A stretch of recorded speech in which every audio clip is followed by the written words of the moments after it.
কাতার বিশ্বকাপের পর থেকেই ব্রাজিল ফুটবলে টালমাটাল অবস্থা যেন কাটছেই না। মাঠের ফুটবলে একেবারে নিজেদের মেলে ধরতে পারছেন না ফুটবলাররা। তাই দেশের ফুটবলের উন্নয়নে কাজ করার লক্ষ্যে ব্রাজিল ফুটবল কনফেডারেশনের সভাপতি পদে নির্বাচন করার ঘোষণা দিলেন কিংবদন্তি ব্রাজিলিয়ান ফুটবলার রোনালদো নাজারিও। 2002 থেকে 2024 দুই দশক ধরে ব্রাজিলের ঝুলিতে নেই কোনো বিশ্বকাপ। আসন্ন 2026 বিশ্বকাপে যে জয় পাবে সেটাও জোর গলায় বলা যাচ্ছে না। দক্ষিণ আমেরিকা অঞ্চলের কোয়ালিফায়ারে 12 ম্যাচ খেলে 5 জয় ও 4 হার নিয়ে যাচ্ছে তাই অবস্থা রেকর্ড 5 বারের বিশ্বকাপ জয়ীদের। আর এবার দেশটির শনির দশা কাটাতে ব্রাজিল ফুটবলের দায়িত্ব নিতে এগিয়ে আসছেন কিংবদন্তি ফুটবলার রোনালদো নাজারিও।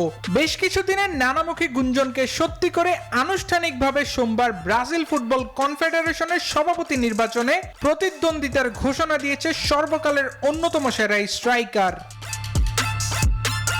2025-এর মার্চ থেকে 2026 সালের মার্চের মধ্যে সিবিএফ এর সভাপতি পদের নির্বাচন অনুষ্ঠিত হওয়ার কথা রয়েছে। এর মধ্যে রোনালদোর এমন ঘোষণা নির্বাচনী উত্তাপের আগুনে ঘি ঢেলেছে। সভাপতি পদে নির্বাচন করতে রোনালদোর অন্তত 4টি স্টেট ফেডারেশন এবং ক্লাবের সমর্থন প্রয়োজন। সেই সমর্থন জোগাড়ে ব্রাজিল জুড়ে চষে বেড়ানোর ঘোষণা দিয়েছেন তিনি। এই সফরে সমর্থন আদায়ের জন্য রোনালদো সকলকে রাজি করানোর চেষ্টা করবেন বলে জানিয়েছেন। বর্ণাঢ্য ফুটবল ক্যারিয়ারের ইতি টানার পর একাধিক ক্লাবের মালিকানা সহ নানা ফুটবলীয় কার্যক্রমে নিজেকে জড়িত রেখেছেন এই কিংবদন্তি।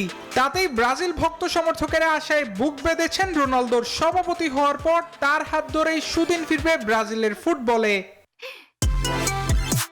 আলদাইয়ান, নিউজ 24।